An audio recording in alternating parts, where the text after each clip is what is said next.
Welcome to the Chaos Sector. Now we focus on the first film of the Halloween franchise. The plot of the original film is of Michael Myers killing his older sister, then being admitted to Smith's Grove Sanitarium, escaping after 15 years, then returning to Haddonfield. We know this, right?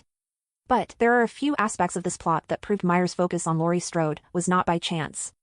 Laurie and Tommy Doyle approaches Myers' home to drop off a key.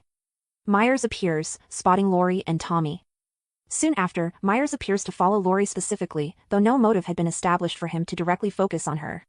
In the classroom scene, Laurie spots Myers outside along the curb, looking directly into her classroom. Now, at this point, Myers has almost become consumed with Laurie particularly. Remember, Myers had escaped and drove a government-issued vehicle. Yet, he is parked outside of the classroom, standing in broad daylight. Why would Myers risk being caught by the authorities, who know that vehicle was stolen? Maybe it doesn't seem like much, but in the scope of the film's setting, this is a huge risk Myers is taking. This risk Myers is taking seems to be worth keeping track of his target in Laurie Strode. Which makes Laurie Strode very important, as a serial killer risks being caught in broad daylight. Now, what we will do is scan a bit further into the film. Myers, for some reason, steals his sister's tombstone from her grave. At the end of the movie, when Myers had increased his pursuit of Laurie Strode, there was the tombstone scene. Myers kills Annie in the car, but carries her body into Lindsay's home. He then places Annie's body in the bedroom, with what? His sister's tombstone. Are you following?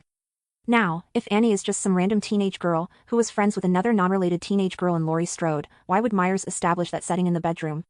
In the film's plot, Judith Myers obviously is not related to Annie Brackett, nor is she related to Laurie Strode. So why would Myers, who is Judith's younger brother, decide to use her tombstone with Annie's death? And, at a stranger's home? Rhetorical questions, of course. It was to lure Laurie to that home. Myers knew that eventually Laurie would come to that house, because Annie never answered the phone. Laurie would obviously become concerned, as her friend didn't respond to her phone calls. And also, Myers even provoked Laurie to inquire, by flashing the house lights on and off.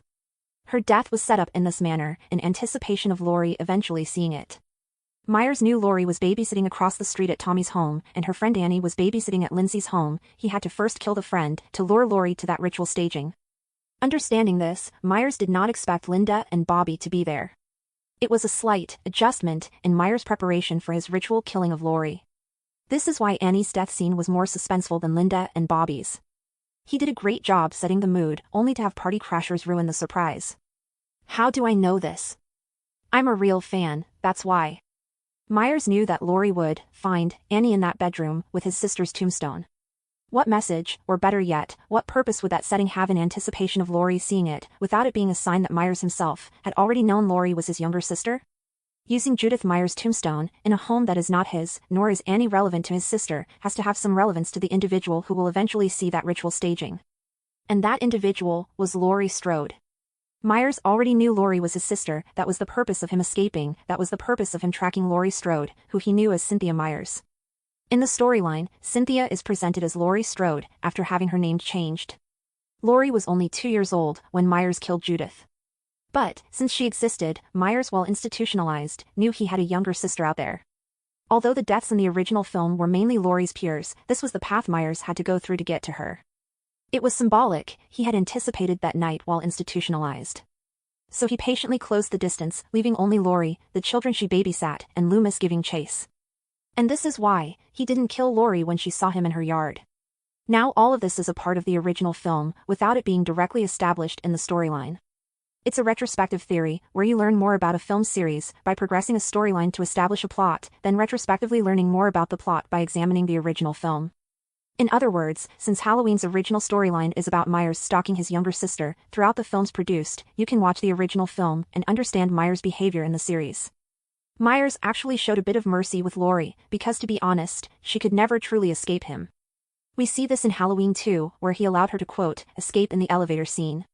He clearly stopped the elevator door from closing, but chose to let her go. It was almost as if Myers was not entirely sure if he wanted to kill her. Let me reiterate, Myers steals Judith's tombstone, takes it all the way to a stranger's home, where Laurie's friend was babysitting, and sets up a ritual stage for his younger sister to see. Showing Laurie that this is how her death will play out as well. But, we have to also include Dr. Wynn into all of this activity, because he was the cult leader from the beginning. Wynn acted as a guide for Myers to Laurie, and Myers simply followed his target. But the questions we had, such as, how did Myers have time to set up all those dead bodies and still reach a certain location? Or, how does Myers get to an area so fast?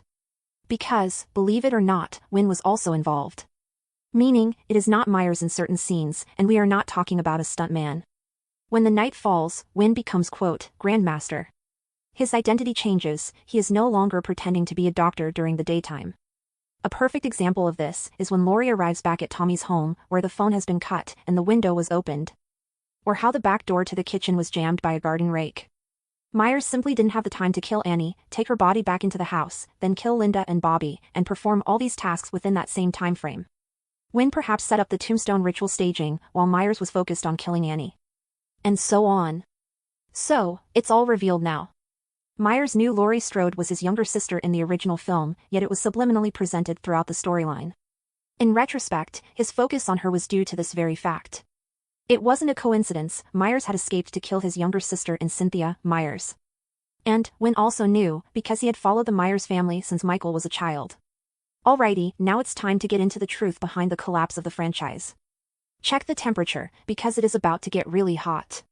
This is the Chaos Sector, Film Reviews.